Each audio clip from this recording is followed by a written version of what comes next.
Olá a todos, eu sou Vinícius Quintão, sou editor-chefe da PAR, que é a Perioperative Anesthesia Reports, que é a nova revista da Sociedade de Anestesiologia do Estado de São Paulo, da SAESP. Estou aqui com meu colega André Schmidt, que é editor do Brazilian Journal of Anesthesiology, e a professora Maria José Carmona, que é ex-editora tanto do Brazilian Journal of Anesthesiology e do Perioperative Anesthesia Reports. A nossa conversa aqui vai ser sobre como que a gente consegue apoio, nós como anestesistas, para publicar em revistas indexadas, pensando nessa nova era que a gente entrou e está ficando cada vez mais forte, que é a era do Open Access. A gente sabe que muitas revistas cobram taxas muito caras, que são, na maioria das vezes, inacessíveis para nós, né, brasileiros, podendo chegar a mais de R$ 10.000 para você publicar um artigo como Open Access. Então, André, você que é editor-chefe do Brazilian Journal of Anesthesiology, que é da Bijan, que é uma revista que é considerada uma Open Access Diamond, ou seja, a gente não paga nada para publicar, e ela também é Open Access. Como que você está vendo esse movimento e qual que é a sua opinião em relação a este movimento? Perfeito, Vinícius. Acho que excelente comentário inicial a respeito da nossa preocupação, em geral, com essa questão relacionada ao custo, muitas vezes, de publicar, né? Nós sabemos que a ideia de amplificar o Open Access, né, o acesso universal dos autores, pesquisadores, médicos em geral, à informação científica é algo que nós estamos lutando há muito tempo, mas sabemos que existe um custo associado à publicação científica. Esse custo ele não é um custo baixo, é um custo alto, e quem vai eventualmente financiar a publicação científica e permitir que tenhamos acesso a ela, a essa informação, é realmente a questão mais difícil no momento. Existem várias questões controversas, acho, dentro deste argumento. Uma delas é a respeito dos lucros relacionados, eventualmente, ao custo, né, ao investimento financeiro na publicação de artigos. De um lado, nós temos revistas sérias que já apresentam realmente um prestígio significativo, uma grande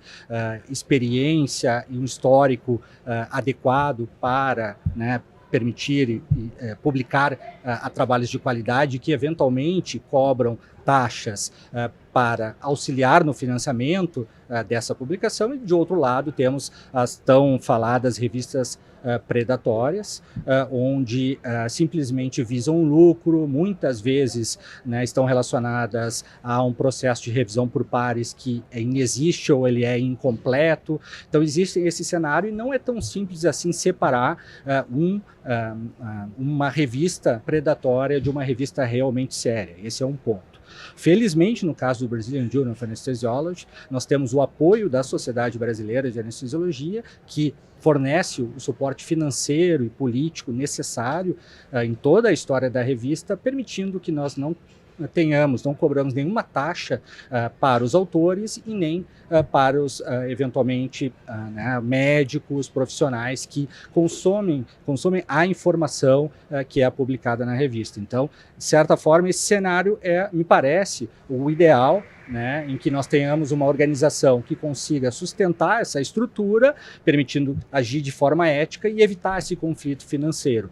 Mas é um cenário realmente desafiador, não são todas as organizações que realmente têm uma estruturação financeira para realmente né, dar o suporte necessário para que a revista consiga publicar e ter um processo editorial robusto.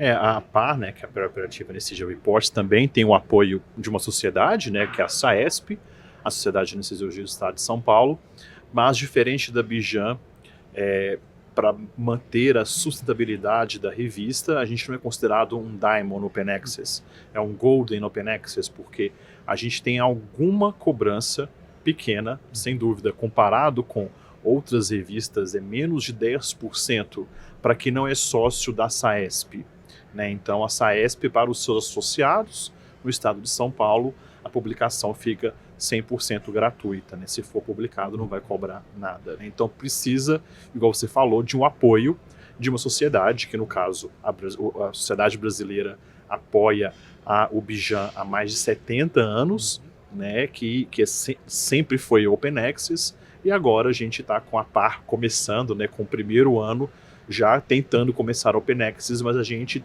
sempre vê esse desafio da sustentabilidade da revista, né, que é um grande desafio.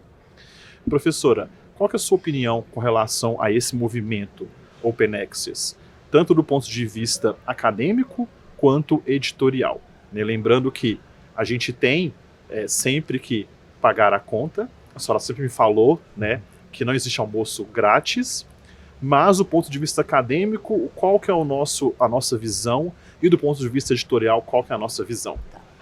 Eu entendo que todas as partes estão procurando a sua sustentabilidade, né? Mas, de fato, esse processo de pagamento recai que a ciência aberta fica por conta do pesquisador. Então, quem produz a pesquisa ainda tem que pagar para ela ser divulgada. Então, isso passa a ser injusto, né, desse ponto de vista. Então, cada vez mais, acho que a gente está direcionando para que ocorra um financiamento por diversas partes, podem ser. Então, eu acho que no caso, por exemplo, da Abidjan, que a sociedade brasileira investe nesse financiamento, eu acho que é excelente, mas ela está financiando assim, a pesquisa de uma forma geral no mundo inteiro, não importa se a pesquisa veio da Índia, da China ou de um associado brasileiro. A PAR está no meio termo disso. Agora, recair esse pagamento completamente sobre o pesquisador não parece ser também totalmente justo, né? Então, a busca de fontes de financiamento, por exemplo, de entidades de fomento, agências de fomento, seja FAPESP, CNPq ou outras agências, ou a própria universidade, eu acho que me parece mais justo do que recair sobre o pesquisador que já teve o ônus de produzir o conhecimento, né? Então, eu entendo que cada vez mais, conforme o Open Access se consolida, essas fontes de financiamento ficarão também mais consolidadas. Hoje, a gente já pode pedir para a FAPESP um financiamento só para pagar uma publicação, né? Então, eu acho que isso, eu entendo que é uma via, uma tendência, e eu acho que para a gente é excelente. Eu acho que muitas vezes a gente não consegue valorizar o quanto é valioso termos a SBA financiando uma revista Open Access. Isso tem um valor enorme para a ciência. Eu acho que é uma contribuição da SBA enorme, e que quando o pesquisador não tem que pagar, isso também contribuirá para aumentar o fator de impacto. Porque entre ter que submeter um bom artigo numa revista onde ele terá que pagar R$10.000, aí $2, $3.000, e mandar para uma que ainda tem uma fonte de financiamento, eu acho que a Abidjan levará vantagem. Qual a sua opinião, André? Exatamente, professor. Acho que esse é um dos focos, justamente, como a revista está em desenvolvimento, tentando alcançar mais visibilidade internacional. Um dos focos é justamente permitir que ela seja aberta, e nós divulgamos isso constantemente nas nossas redes, justamente, né, facilitando que trabalhos de grupos que tenham interesse em publicar na revista enviem sem custo, e ao mesmo tempo que os autores, né, outros pesquisadores, médicos em geral pelo mundo tenham acesso livre, sem qualquer custo, sem necessidade de assinatura à revista. Mas aproveitando justamente o que a professora comentou a respeito das fontes de financiamento, nós vemos no restante do Brasil, não só em São Paulo, esse movimento, porque é uma realidade. Várias revistas dentro da anestesia, isso é uma realidade. A revista europeia, né, European Journal of Anesthesia, criou uma segunda revista, né, que realmente cobra, é no Open Access e cobra valores elevados. O Journal of Clinical Anesthesia acabou de criar uma outra revista adicional, onde alguns artigos eventualmente menos relevantes ou que não tenham a prioridade de entrar na revista principal são encaminhadas para essa revista alternativa, que irá cobrar também. Existe um período de carência, a estratégia deles foi estabelecer um período de carência sem custo, e logo na sequência começar a cobrar valores elevados, nós sabemos, que vão sustentar aquela revista em caráter aberto. Então é um movimento que tem acontecido em todas as áreas e, infelizmente, a tendência é cada vez mais as revistas, em geral, mesmo revistas de maior peso, que são aquelas que muitas vezes nós temos interesse em publicar, elas também provavelmente vão compartilhar esse custo em algum momento. E dentro disso, no Brasil, existem movimentos que já são mais sólidos nas universidades, justamente para permitir uma parte da verba que antes era direcionada à pesquisa. Obviamente isso é um problema, nós tiramos verba que já é limitada do financiamento de pesquisa para pagar a publicação, que até algum tempo atrás não tinha custo, mas já se entende que é a realidade. No hospital que eu venho, Hospital de Clínicas de Porto Alegre, e na Universidade Federal do Rio Grande do Sul, já existe uma cota em um programa que é lançado, ou seja, há edital específico para os pesquisadores da instituição se candidatar, justamente pensando, focado, direcionado especificamente para as taxas que são cobradas por essas revistas, porque hoje em dia não são apenas revistas predatórias que cobram, revistas realmente de peso, com fator de impacto elevado, estão entrando nessa linha e isso é um novo desafio realmente.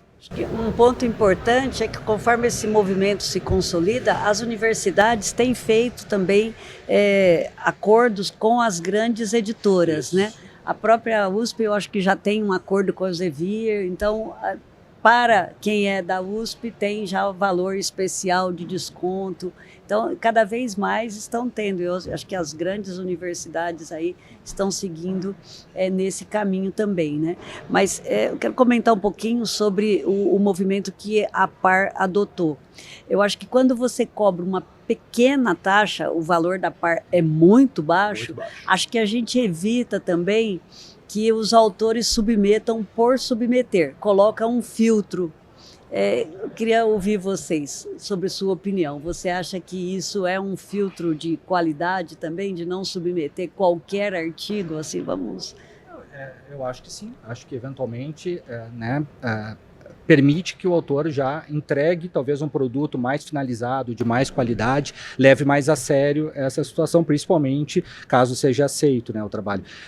Até uma pergunta que eu faço a vocês, esse custo é na submissão ou esse custo ele é só depois do aceite, como na maior parte das revistas? Só depois do aceite. Essa é a estratégia que normalmente evitando um custo, né, que poderia impedir a submissão. Acho que a maior parte das revistas faz dessa forma, né? E não sendo um custo mais simbólico, eventualmente realmente, né, acho que pode influenciar positivamente na submissão dos trabalhos. Uma coisa interessante que a professora comentou, e você também falou, que lá na Universidade Federal do Rio Grande do Sul já está adotando, aqui a Universidade de São Paulo também, eu sou também do corpo editorial da Pediatric Anesthesia, que é a principal revista de anestesia pediátrica no mundo. E a editora é uma editora britânica. E eles estão caminhando para o sistema Open Access, onde o autor terá de pagar. A revista está sendo discutida nas últimas 2 reuniões. E eles estão um pouco preocupados porque a maioria dos artigos para Pediatric Anesthesia vem dos Estados Unidos. E os Estados Unidos não têm acordo com a editora, igual a maioria das universidades do mundo. Austrália, que publica muito nessa revista, Europa já tem. Porque quando a universidade tem um acordo, para o pesquisador da universidade, se vai ter o nome da universidade, ele não paga nada. Quem paga é a universidade. E é uma coisa que a gente tem que discutir. Aí, por curiosidade, eu fui ver no Brasil, na América Latina, só tem uma universidade que tem acordo com essa editora, que é a Universidade Javeriana da Colômbia, a única. Então, se isso acontecer realmente com a Pediatric Anesthesia, eles estão muito preocupados, o editor está muito preocupado, porque a maioria dos artigos vem dos Estados Unidos e não tem nenhum acordo ainda das universidades americanas com essa editora que é britânica, né? Isso é um grande problema. Mas acho que realmente o futuro é esse, né? A universidade ter esse apoio, ou a sociedade, caso o anestesista não seja ligado a uma universidade. Né? Então acho que a SBA mostra isso muito bem. Né? Você é da SBA, ou então alguém que é da SAESP, daqui de São Paulo, é associado, a sociedade vai financiar a sua publicação, né? Já que nem todas as universidades, especialmente no Brasil, têm esse acordo. O que algumas revistas fazem é ter justamente um formato híbrido, né? O Journal of Anesthesia, que é o antigo Japanese Journal, tem um formato justamente híbrido, permite ao autor escolher um formato open access, provavelmente a maior parte dos autores com fontes de financiamento, permitindo que aquele artigo seja mais citado, mais acessado livremente, e para aqueles serviços com menor fonte de financiamento, mas que submetam trabalhos de relevância e acabem aceitos na revista, eles permitem um formato sob assinatura. Então, esse sistema híbrido que algumas revistas adotam também é uma alternativa dentro desse cenário. É que os pesquisadores, os autores queiram o Open Access, né? Essa é a tendência. É isso, porque assim, realmente o acesso é muito mais livre, né? Sim. Então, Joia, muito obrigado, André. Eu agradeço. Muito obrigado, professora Maria José Carmona. Obrigada, Vinícius. Por esse podcast sobre o financiamento e Open Access dentro da anestesiologia. Muito obrigado.